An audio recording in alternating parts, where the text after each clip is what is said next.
So Pantrov 2474. Okay, very high for the auto rating, but I'll try not to be put off, and try and get a reasonable position out of the opening as well. I'm playing white anyway, so that should help. Although will he munch this pawn? Nope. Okay, I'll try and secure my d4 and e5 pawns. Maybe bishop e3 at some point. Okay. I'm going to let him double here for the g file. In fact, shall I encourage it? Take my f3 knight. I'll have the g file. Play with dynamic versus static trade-off. Okay, I can take here now and get the e4 square for my knight. I can play f4, but then maybe knight b4, and he's on d5 and d3. a3 does knight a5. So this is a serious problem actually. Maybe he's played this dynamically. Okay, f4 knight b5 I can just castle. I'll do that. Okay, maybe d5 now, in fact. Or knight e4, or h4, knight b4.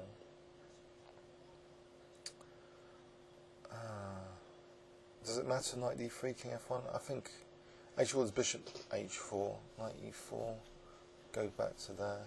So maybe knight e4 first, but then bishop b4. King f1 maybe, so if castles h4, but then maybe f6, king g2. Actually, that looks like the most dynamic continuation. I just want to use some potential on the king side. Okay, we could blockade either on d5 or f5. We can play f5 as a pawn sack here. I will, because I don't want to let him have 9 grip on these two squares. It'll be double pawns anyway, this extra pawn. Actually, also bishop g5 could be useful with bishop f6 as an idea. First I'll have to protect d4. Also against knight e5, so maybe rook d1 and then bishop g5. Okay, so rook d1, supporting the centre first. So I'm getting bishop g5. I'll take the pawn, I think so. So he's got a nice square on d5, knight e7 to d5. However, on bishop g5, I'll fling that in. Fling this in rook g1 to avoid losing the rook. Okay, now can I go for this h5 pawn? That's a weak pawn. It's looking alright so far, but the knight e5, queen h5, knight h5. No, actually my queen's protecting the rook. That's alright, I can just take. So king, rook h8, bishop f6. It's looking alright. I just want to gain time on the clock here.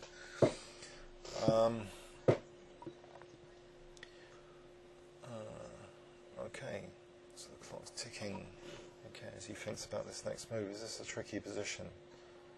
Knight e7, do I just take? He just takes with the king, connecting his rooks. I think I just keep the bishop there. It's a useful bishop at the moment. So the thing to be concerned about is things like knight e5, also maybe the queenside majority coming in, b5, a5, b4. This pawn dropping, he's just forked these two pawns. Do I leave these pawns to go, or do I maybe rook g3 first? Something like f4 takes, f4, or maybe just rook f3. Alright, I'll play rook g3 for the moment, keeping an eye on these two pawns. I can take my time to win this maybe. Maybe f4, but then again knight e7 to d5 will amplify the effect of a knight on d5. Alright, I can now take and just lose the a pawn. Is that a big deal? Knight d5, that looks as though that could be painful. Mind you, takes, I could try and win c4 here. If he's not careful. Queen h5, Queen a2, Queen h6, Knight g6 to stop Queen f6. Mind you, the h pawn, maybe this is the big factor here to the side. I think I'm going to try and run with the h pawn, give up the a2 pawn. So how to get that h pawn working, that's the question. Maybe just, okay, he's going to win that thing. What about bishop d2, just to avoid, you know, try to avoid losing the c3 pawn, or in that respect, rook. The rook's not doing anything there, so maybe just rook c1 here.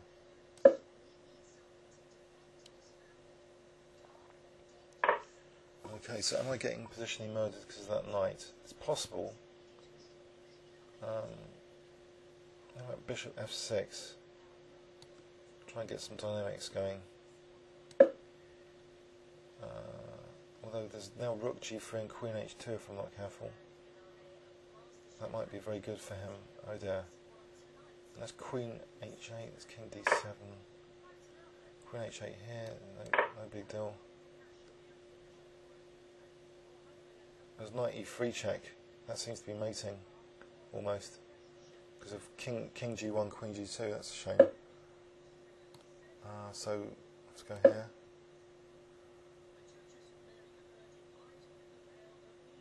And then queen g2 looks... Oh dear.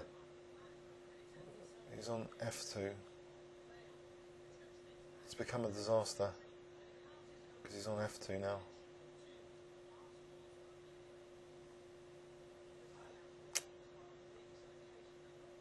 That was good while it lasted.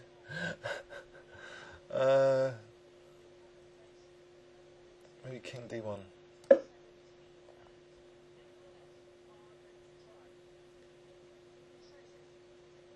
So knight e3, king e1. Well, there's queen f2, yeah, just threatening knight e3. Right, so bishop g5. Let's stave off knight e3.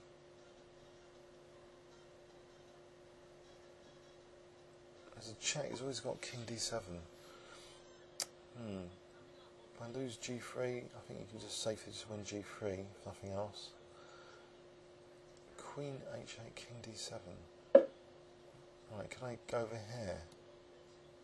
I'm going to lose my queen now to knight e3 check. So, I think king move. I can win g3 now. And,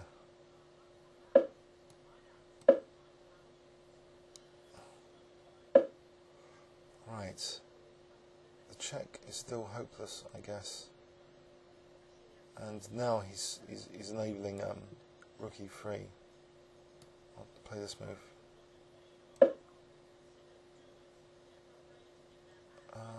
Queen e3, king d1.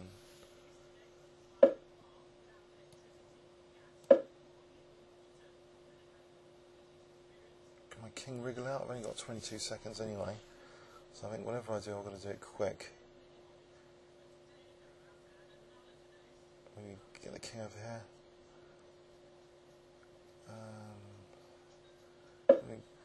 Oh god, quick.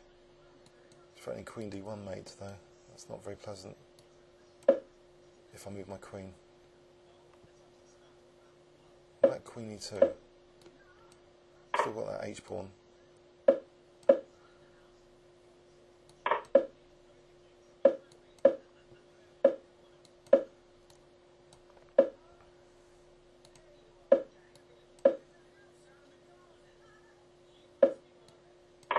No, he's just queening his pawn. Oops.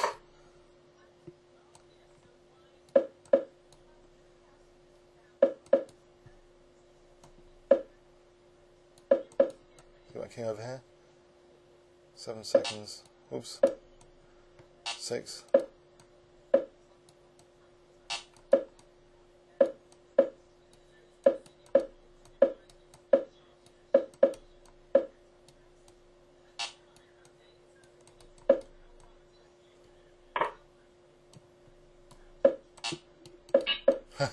Okay. Yeah, he's quick as well. Just testing that. Oh, that was horrible. In a way, it was sort of. Let's investigate what's going on here now in this position. This probably doesn't work. Knight c4 seemed to be a very good move actually, giving black d5 square and also access to d3 potentially. Maybe I should have just ignored it. Knight c4, maybe just ignore it. Queen e2. Not to give too many squares for these knights. That may be the lesson here, one of the lessons. Also, he's just probing my queenside pawns. Yeah, seems. Comments or questions on YouTube? Thanks very much.